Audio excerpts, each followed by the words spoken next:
Okay. Whoops.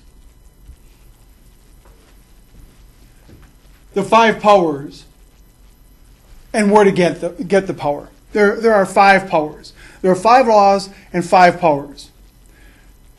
5 powers you will deal with all the time. The 5 laws of power is much more abstract. This is something you will deal with on a daily basis.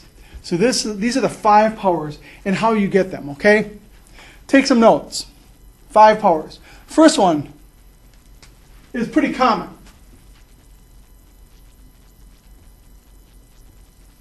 Reward. Reward power.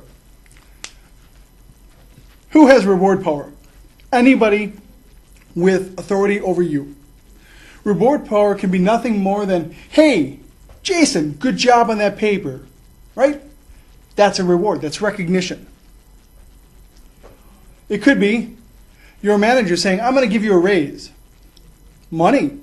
That's a tangible reward. Might go, Bozino, I'm going to give you this weekend off. Favors. Another reward. So, reward.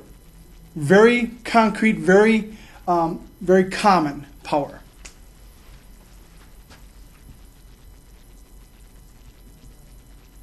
Coercive power. Coercive power is a little different.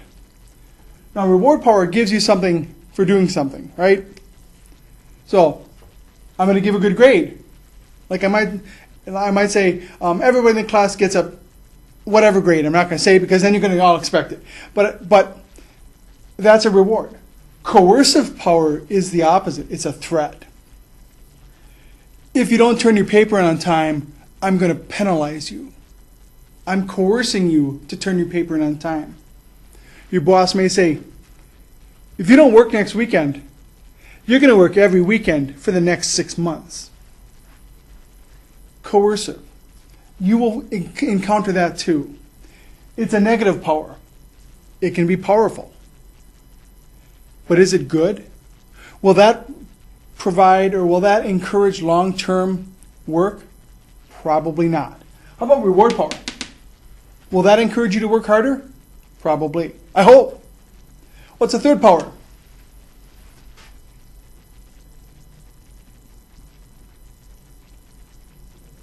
Legitimate power. Legitimate power is power that comes from position. A police officer has legitimate power. A teacher, shift leader, a doctor, they have legitimate power. Power given to them based on their position. Not who they are, but what they are. A police officer, let's say his name is her name is Mary Smith. When she's in uniform, driving down the street in her squad car, she can pull you over for breaking the law. Legitimate power. But if she's on her, let's say she's on her day off, she's kicking back at the park, maybe drinking a couple of cold adult beverages, does she still have legitimate power? Yes, but it's diminished because she's off duty drinking alcohol. She no longer has the position of authority given to her. All right? Reward, coercive, and legitimate. Mentor or referent. Mentor or referent power. What that means, a mentor is a person who you look up to and provides guidance. So when you're hired in a new job, generally you'll have a mentor to work with for a while. And they'll be the person to kind of show you the ropes, be the person you can talk to and say, hey, I don't get what I'm supposed to do here, or this is confusing. That's a mentor. Referent power is a little different. It might be that, let's say you were just hired at the hospital because you're the perfect candidate, mind you. You are excellent. It just so happens, though, your next door neighbor is the chief nursing officer. And everybody in the hospital knows it. Now, you probably got the job because you have all the skills needed.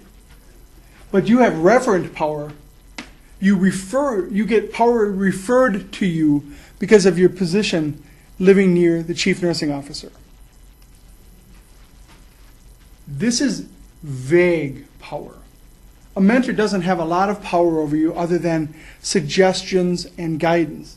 Referent power may not have any power in you, but other people think you have power. Very vague. And then the last one is expert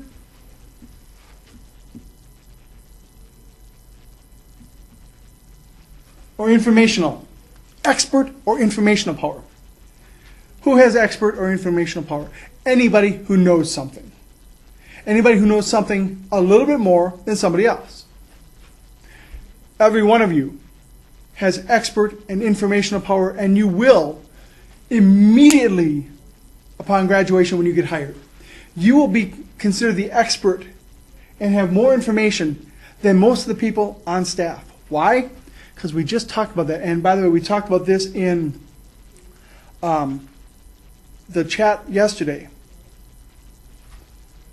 Because you are new and still doing things the newest and best practices way.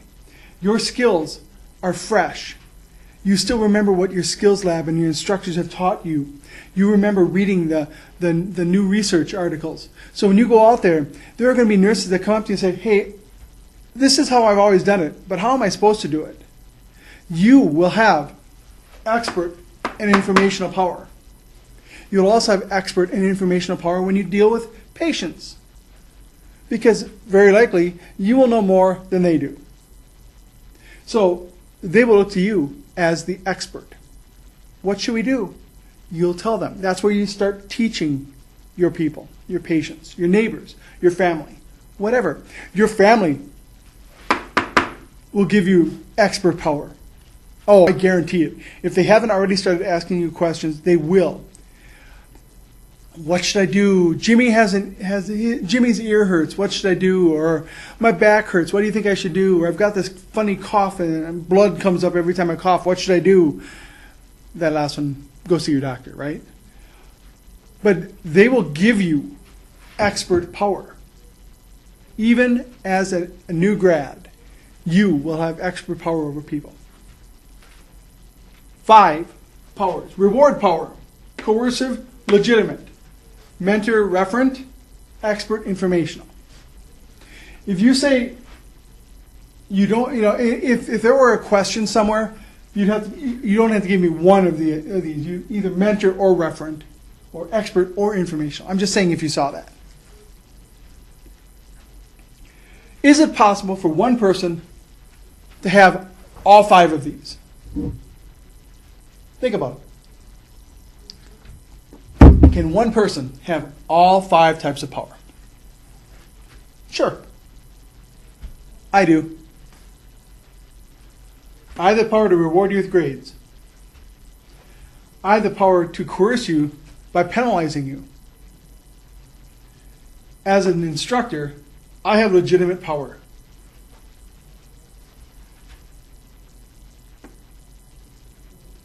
Some of you may consider me a mentor. And some of you may consider me to have more expertise and more information than you. So it is possible to have all 5. Are all 5 in use at the same time? Unlikely. It's very unlikely that I will reward you and coerce you at the same time. But once, so you can have all of them, but not all of them will be firing all at once. Did you get all that? We spent quite a bit of time talking about this, but this is an important concept because you will encounter all 5 of these powers throughout your career and beyond. And knowing how to respond to reward power and coercive power, how to handle expert power, and how to interpret other people having referent power, that's going to help you in handle complications and challenges in your new role. Now, what about trade-offs, compromises, negotiations? We talked about this in the last lecture about compromises being not the best outcome. Remember, collaboration is the best. But those are all part of politics. So how do you go about participating in what we consider to be the true, well, not the true, but the common definition of politics, which is elections? How do you get involved?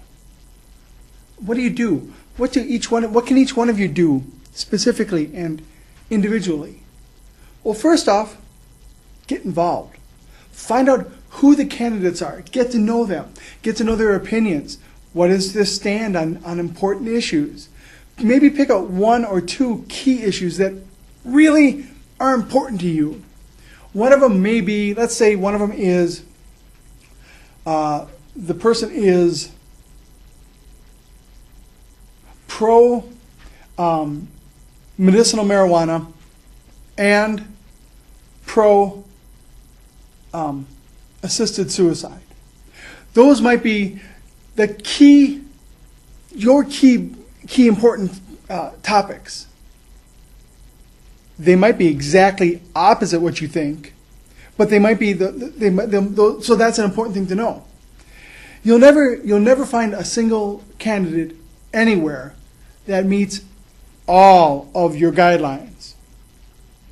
Pick out a couple very important issues and find out who supports you on that one. Or at the very worst, find out who is the biggest opponent to your key issues. Volunteer when you find that candidate that you really support, volunteer to help them. Help the person understand the healthcare issues. If the person is pro or con medicinal marijuana and you support or oppose, whichever, make sure they understand the healthcare issues. If the person is, let's say the person is vocally against mandatory immunizations, make sure they understand the healthcare complications there. So again, you'll be using your expert and information power. As a nurse, you'll also have some legitimate power there, right? Can you give reward power to that legislator? Sure. By working with them, that's rewarding them. You really can't coerce in this situation, and you probably won't have referent or mentor power. What else can you do? You can draft a position on healthcare for that candidate. Again, let's look at the marijuana issue. You can write a paper with sources and references explaining the position the candidate believes in so that they can go out there and properly express their opinions. Now, do have to kind of be careful. Sometimes people can get really sucked into this and kind of go overboard. But on the other hand, if there's a cause that you truly, truly believe in, go for it. Don't hold back. If there's something that you believe is worth a lot of time and effort, then you have to do it. I'm fully supportive of that. Participate vocally. Tell people who you're in favor of. Tell people why you're in favor of them. Maybe put a sign in your front yard supporting that person. Maybe give money to the candidate. Now, it doesn't have to be a ton of money. Seriously, a candidate will be happy with that. You don't have to spend thousands of dollars. But if you truly believe in one person and you have the means to give a little bit, do it. It's amazing what you will feel when you take that concrete stand and make that concrete action. I mean, you're going to give up money. You better be giving it up to a person who you really, really believe in, right? So, I don't care who you vote for or who you participate in or what parties or anything. I don't care about that with you guys. That is your opinion. But if you have an opinion, you need to express it. We're at the 14-minute mark. I'm going to stop here. We're going to pick up with part 3.